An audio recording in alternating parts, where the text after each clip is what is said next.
Thank you for staying with us for the news. Let's get into our first story now.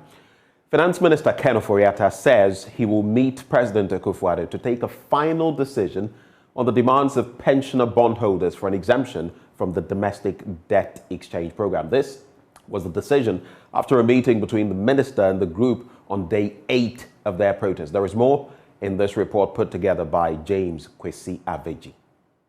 For the third time in 8 days, the picketing of members of the Pensioner Bondholders Forum forced the Finance Minister Ken Ofori-Atta to give them an audience. The minister said he was hopeful the last press release from the ministry would have settled the matter. My issue, which I told your leader, was that now you have very little of the old bond in the system, which means that in the event of a crisis personally, your ability to trade that paper in is really diminished. But that's a choice you make, that, oh, I don't really care about that, I'll continue holding that. And we are saying if you continue holding that, fine, government would honor those papers.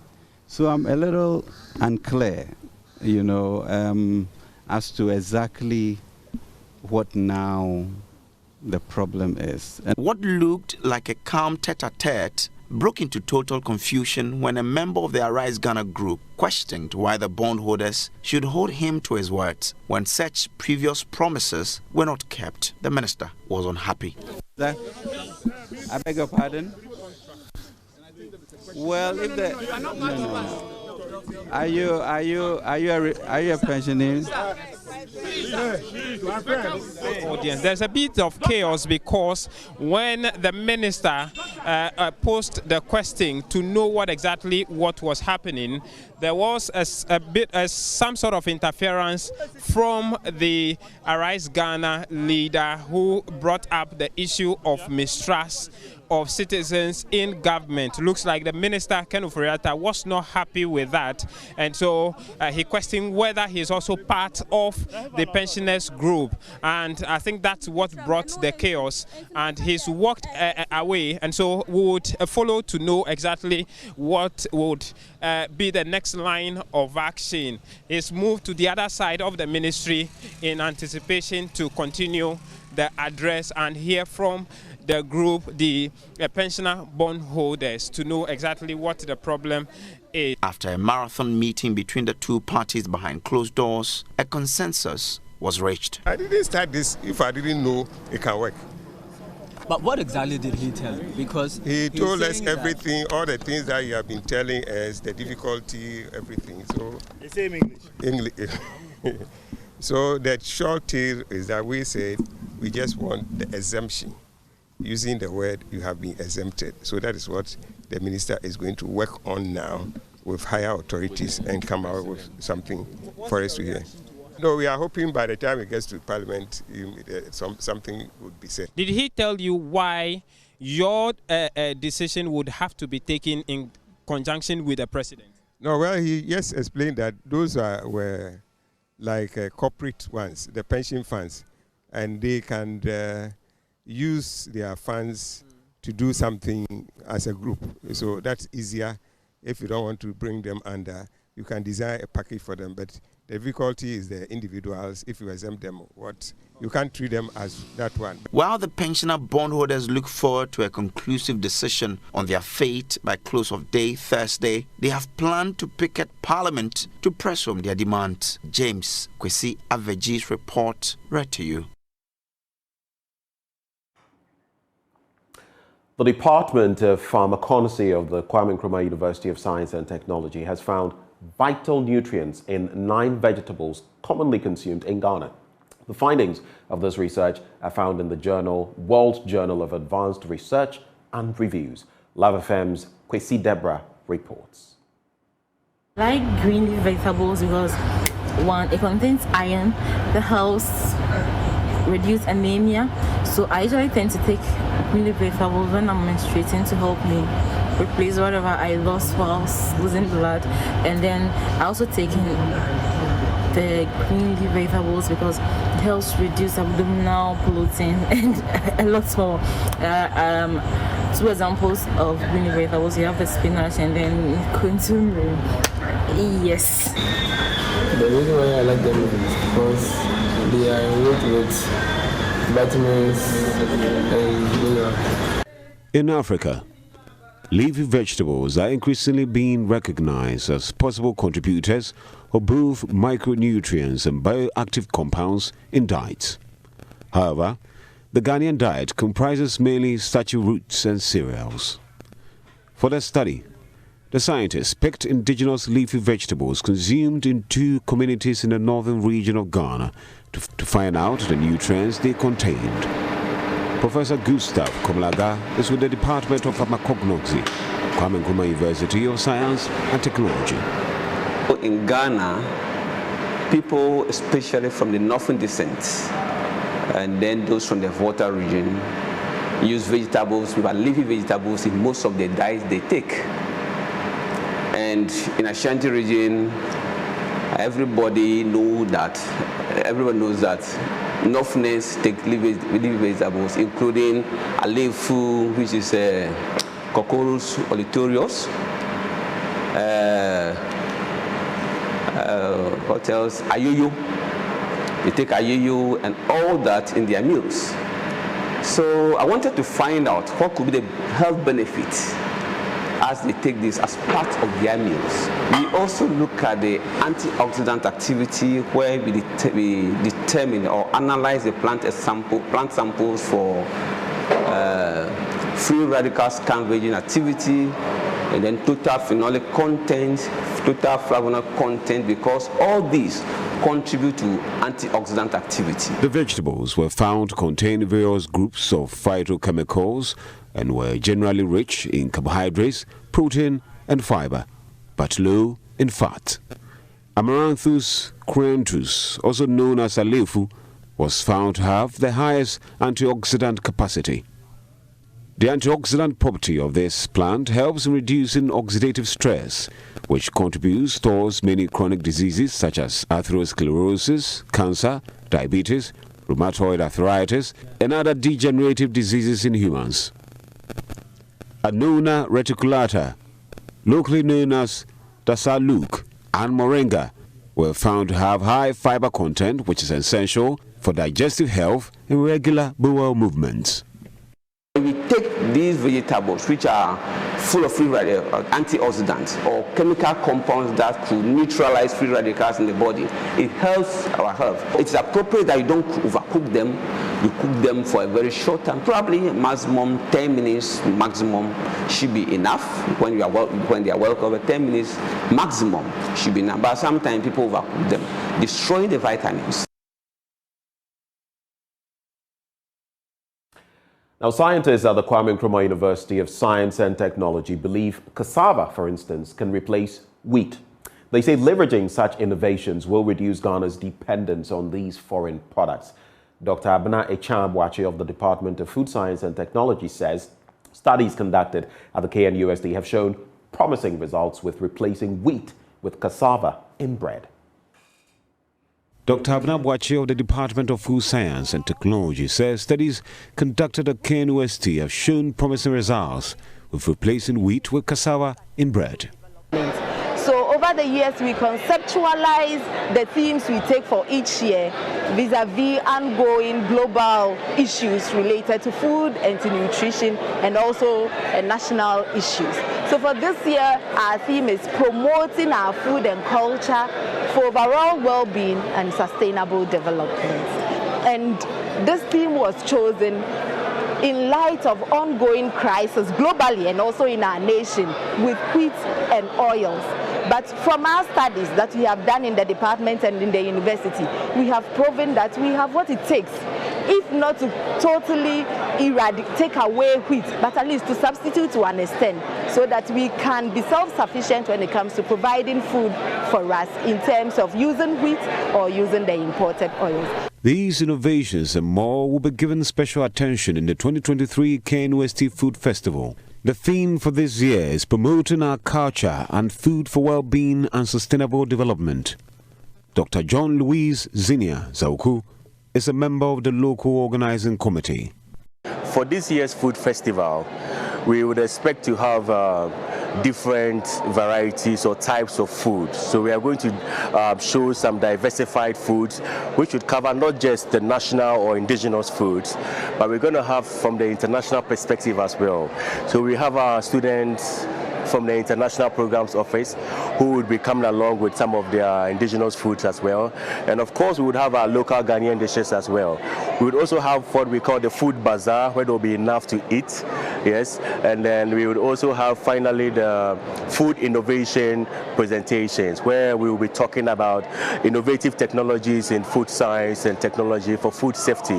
One of the presentations we can expect would be the use of the near-infrared spectroscopy. This is an innovative instrument that is rapidly gaining prominence, especially in detecting food fraud or food adulteration. So we would practically demonstrate the use of this instrument and how it can be applied for food quality control.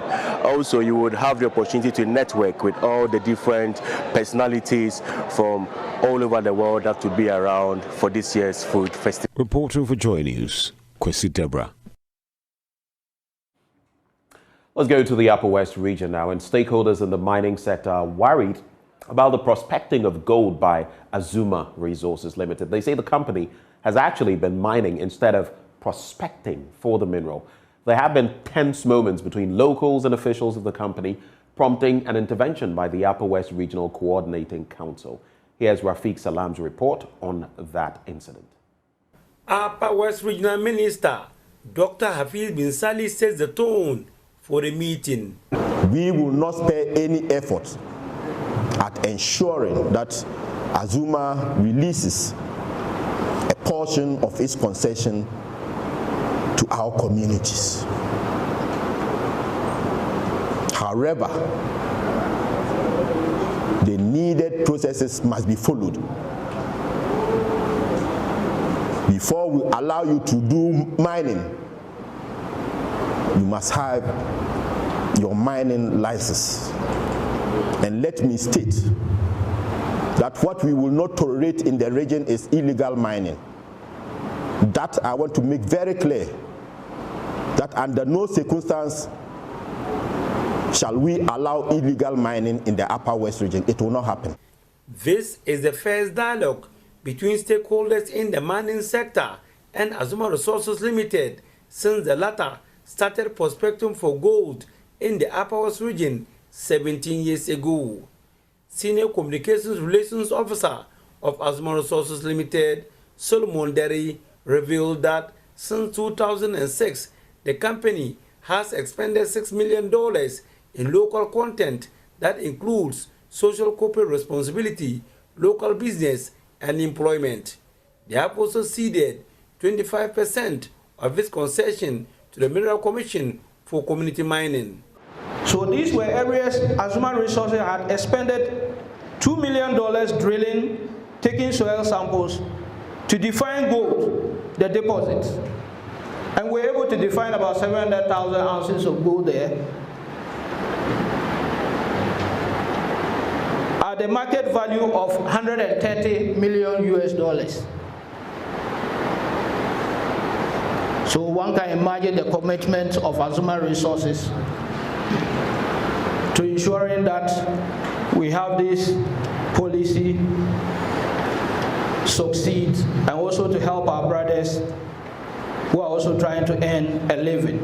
The stakeholders, comprising of traditional and opinion leaders, parliamentarians, district chief executives, assembly members, and community miners, however, disagreed with most of the submissions of Azuma Resources Limited and penciled some concerns from their communities they want addressed. Azuma should also show us the physical boundaries of their concession after the mandatory shedding off. Local content. I don't know about the Bulurena and Mawena, but I'm not aware of a single person within the operational area in the West East who is employed by Azuma. What reparation package do they have? The people want to know, because yes, probably a chief may benefit, probably a landowner may benefit, yes, an assembly will benefit, but the community, the people as a whole, What reparation package do you have for them? They want to be very, very clear. I mean, these are the circumstances under which the people will be prepared to cooperate with you. At some point, it became emotional, and they expressed their inner feelings and anger about what they called dishonesty and deceit on the activities of Azumah Resources Limited in prospecting for gold. You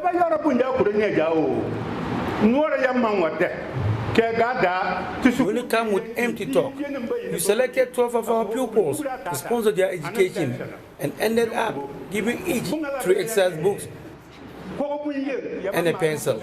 You have not given a single furniture to any of our schools. You only come around and gather our elders to lie to them.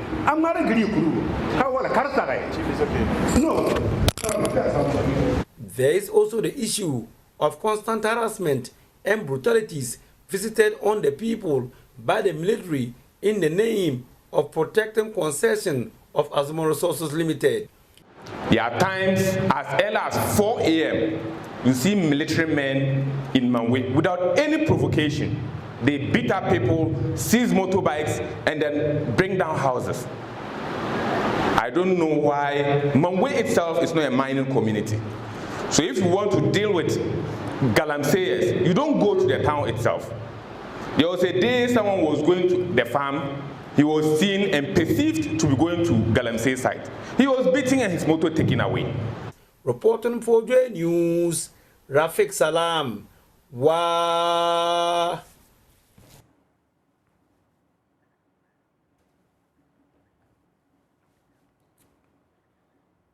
Now, in most parts of northern Ghana, drought conditions make the cultivation of maize a highly water-dependent crop, an uphill task. As a result, maize yields have been low for many years, but for some of them, they seem to have found an alternative crop that gives them relatively higher yields, but requires less water: sorghum. This week on Climate Focus, our correspondent Mahmoud Nuruddin Mohammed speaks to one farmer who has switched to sorghum cultivation to adapt to dry spells in his community. The best thing about sorghum is that if they purchase it and the proceeds are high, that is why we believe it is better to concentrate on that now that the rains are unpredictable. Producing the maize is a bit capital intensive, if I should say, because the maize crop needs much fertilizer, unlike the sorghum. And then with the maize, sometimes it will be difficult even getting the market. The sorghum, there is just a available market, and then the price is also very good as compared to that of the maize. I don't have the figure, but we have thousands that are interested in cultivating sorghum in this municipality. And your question, sorghum is actually a drought-resistant variety. Fertilizer prices have risen. You can't buy one if you don't have money, and if you can't grow maize without fertilizer, if you do, you will get low yields. However, if you grow sorghum on a fertile land, you will get a high yield. 71-year-old Alhaji Idrisu Dabo leaves his home at 8 a.m. on Thursday to go to his 10-acre sorghum farm, which is few meters away. The well-sprouted crops were planted 2 months ago. Alhaji Dabo is waiting for another month until the top half of the head has turned brown and the lower portion is no longer green, which are clear signs that it is time to harvest. Shattering will occur if he waits too long to harvest, and Alhaji Dabo will probably lose more seeds as a result than if he had harvested too early. There are no signs of pest, disease, or nutritional deficiencies. The leaves are healthy and the flowers are blossoming. I believe I lose more money growing maize than sorghum. That is why we stopped cultivating maize and ventured into sorghum. Nothing indicates that the price of sorghum will fall, and the cost of living continues to rise. That is why we are all now cultivating sorghum, which can withstand bad weather.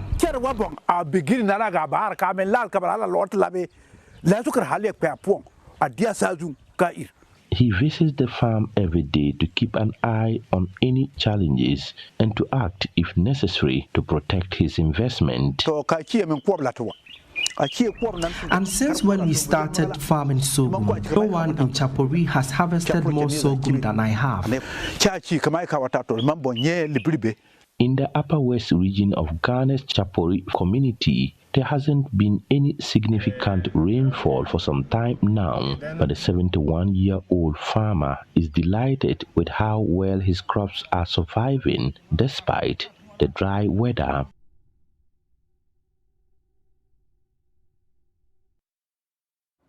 Well, from there, let's talk about stakeholders in the tourism and arts industry who have set out to implement measures to prevent climate risks in Ghana.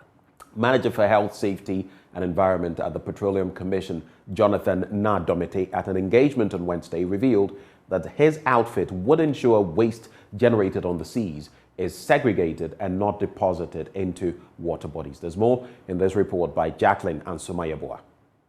In an effort to ensure Ghana's environment is safe from climate risk, the Earth Rights Ghana has collaborated with major stakeholders to embark on environmentally friendly activities that will mitigate the impact of climate change. HSE Manager of the Petroleum Commission, Jonathan Nadomite, revealed that waste generated on the high seas by the rigs and FPSOs are not being disposed into the sea. So, looking at the POB on board, there are wastes that are generated in different forms. We have some, for the FPSO, you may have the process area also generating waste, as well as the people on board also generating waste. So what the Commission does is that the Commission has come out with regulations that sort of provide goal-oriented solutions to these companies that are working to come up, so such as ENI, Talo, you have some drilling service companies like Maersk and others, to come out with possible solution of segregating the waste offshore, and then when the waste is segregated, these wastes are brought onshore for further treatment. President of the Ghana Hotels Association, Dr. Edward Ernest Nyamake Jr., also elaborated on the role that the hotel industry is playing to make the environment safe and sustainable. Well, you know, the Ghana Hotels Association, or the members of the association, which are basically hotel owners, form part of the bigger travel, tourism and hospitality industry. Now, this is an industry which we've been made to understand contributes a lot to climate change and contributes a lot to making the environment safe and sustainable. You know, there are a lot we can do as an industry in terms of water recycling, in terms of rain harvest, in terms of effective use of electricity, in terms of even planting trees around our facilities and all that. Now, and using technology to reduce utility consumption. President of the Earth Rights Ghana, Enemil Lashon, emphasized that the primary contributor to climate change is human activity, and that unless people are made aware of the consequences, climate change issues will remain a serious worry. A lot of things are happening in the environment, to our environment. The sun is heating directly upon us now. Why? Because our factories, the planes that fly, the things we do in hotels, emit certain carbon emissions that go to fights. And we are depleting these things by our own activities in hotels. And when we talk about hotels, like for example, the restaurants, the food waste is taken to dumping sites. And these dumping sites, the disposal of it is environmentally unfriendly. So there should be a way of treating the waste in such a way that to be beneficial to the environment. The less we burn things, fossil fuel, the more we reduce climate effect change. It is anticipated that the stakeholder involvement would produce recommendations and regulations for enhanced environmental standards. Jacqueline, your voice report, read to you. That's it for the news, but stay with us. We get into the news review shortly.